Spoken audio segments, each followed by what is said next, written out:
అందరికీ జై శ్రీరామ్. ఢిల్లీలో చేతులు ఇలా పెట్టుకొని నడిచినందుకు పవన్ కళ్యాణ్పై కోర్టులో కేసు వేసిన విజయ్ కుమార్ ఐఏఎస్ అట. తెలుసు కదా, ఐఏఎస్ అంటే కలెక్టర్ కదా. నవ్వు వచ్చిందా? నవ్వండి. ఇప్పుడు చేతులు ఇలా పెట్టుకుండు, చేతులు జోబులో చేయి పెట్టుకుండు, లేకపోతే ఈ విధంగా కాలర్ పైకి ఎగరేసిండు, దాని మీద కేసు వేద్దాం. ఏంది కామెడీ? వింటుంటేనే నవ్వు వచ్చేలా ఉంది. అయినా పవన్ కళ్యాణ్ చేతులు ఇట్లా పెట్టుకుంటే ఏంటి, అట్లా పెట్టుకుంటే ఏంటి? జనరల్గా పవన్ కళ్యాణ్ గారు మామూలుగా ఇట్లా గోక్కుంటేనే బీభత్సమైన ఫాలోయింగ్ పెరిగింది.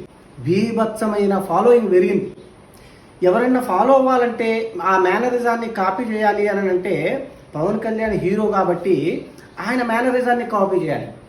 ఇంకా లేక మోదీ గారు లేకపోతే యోగి గారు, మరి రాజకీయంలో ఇదివరకు ఎదిగిన ఎన్టీఆర్ గారు మేనరిజాన్ని కాపీ కొడతారు. కానీ ఈ జగన్ అట ఇట చేతులు పెట్టుకుంటే కాపీ కొట్టిండట. ఈ మాత్రం జనరల్ నాలెడ్జ్ లేకుండా జాబ్స్ ఎలా చేస్తున్నారా మీరు? నిజానికి మేనరిజం అంటే జగన్ది ఏంటో తెలుసా?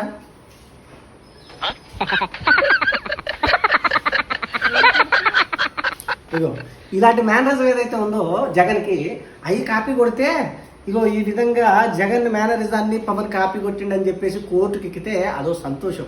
అంతేగాని చెయ్యిట్ట పెట్టుకుంటే పవన్ని అదే జగన్ని ఫాలో అయ్యిండు పవను అని చెప్పి కోర్టులో కేసేయటం నిజంగా ఇంతకన్నా కామెడీ ఇంకోటి ఉండదని నాకు అనిపిస్తుంది.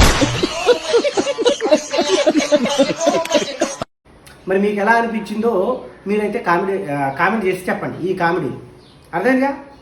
జై శ్రీరామ్. భారత్ మాతాకి జై.